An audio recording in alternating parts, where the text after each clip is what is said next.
Hey everybody, my name is Alex Merced from alexmerced.com, and what I want to talk about today is how you could have free market intellectual property, in the sense that you could have ways to protect your ideas and lock in ideas and whatnot, and give you a profit incentive without necessarily having to have our current intellectual property system that basically can cost lives, in the sense that it prevents people from being able to do research and develop new drugs and whatnot. And oftentimes can easily be influenced by corporate interests to increase these lockup periods in which you can't use ideas to everyone's dismay and everyone's cost. The first thing I want to say is that the cost of research and development is inflated because of intellectual property costs.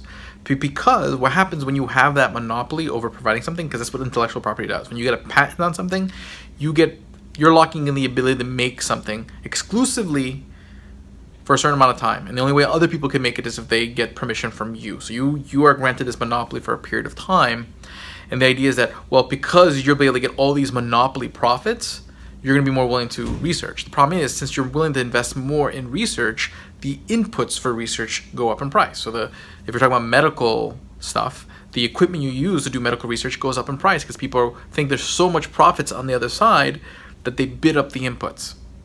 So at the end of the day, if you didn't do that, chances are those inputs wouldn't have been bid up so high, and it would kind of work out the same.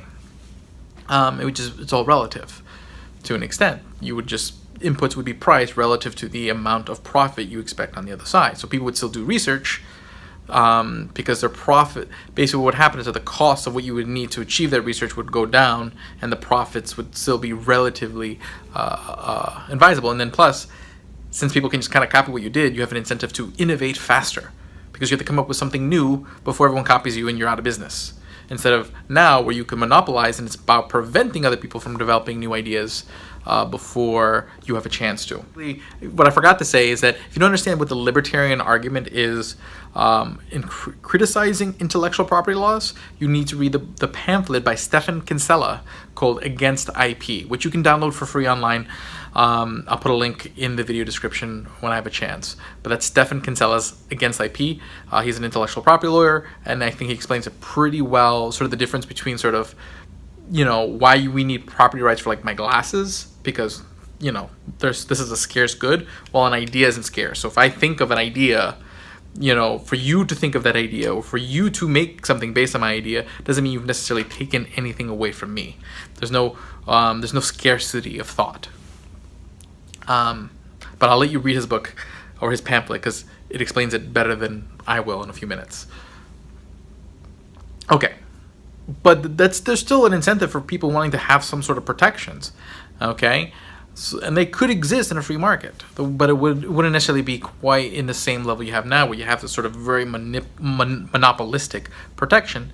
But the way they could work is through distribution. Okay, what happens is that someone creates a private company that registers ideas, okay, and kind of grants you the same promises, basically saying that, when you register your idea with us, your idea is protected for, let's say, 10 years, and the way they protect you is that they have relationships with distribution channels, and then those distribution channels basically agree that they're going to be able to offer all these cool new things, but in exchange they can only offer the ones that are registered. Okay, so they'll get first dibs, they'll get to be the first providers of these goods and services, and these are sort of like, let's say, the biggest national retail chains, per se, best distribution networks, and they sign on to this agreement. Okay, and if any of them decides to, violate that agreement, they can get kicked out and no longer be supplied with anything going forward from that registry. So then what happens is that you would want to get yourself registered there, and then basically, again, you still have this you still lock this ability to so you still lock in that ability to make a profit because of that locked in distribution channel. So someone can copy you and, go into much smaller distribution channels and still be able to make some money off your idea. Okay, but that would still be, they wouldn't be able to really kind of invade your profits for that period of time. So you still have some limited protections, but people can still take your idea and try to develop on it, innovate, do research. So if you come up with some new medicine, you may have a very wide distribution protection, but it doesn't prevent people from doing research and developing cures and other things. Okay, and then on top of that, Well, I mean, you could basically apply that to anything. So that's kind of how I would imagine. There wouldn't be necessarily, like, if government were to get out of intellectual property and enforcing intellectual property rights per se, the way it does now, I still think there would still be a free market way, as I just outlined, of doing something similar without all the negative effects, without the monopolistic effects that slow down innovation. Now, for things like copyrights are all about attribution. So at the same day, there'll probably be registries, okay, and then basically there'll probably still be in common law and civil courts the ability to sit there and claim fraud, because if you claim someone else's words as your own, that's fraud. You are saying, okay, well, so you might be able to get civil damages and whatnot, claiming that someone else's writing is yours. If there's a registry, there's different ways that could work out. Okay, and again, you also copywriters. You could just do the whole registry thing again, where you've registered yours.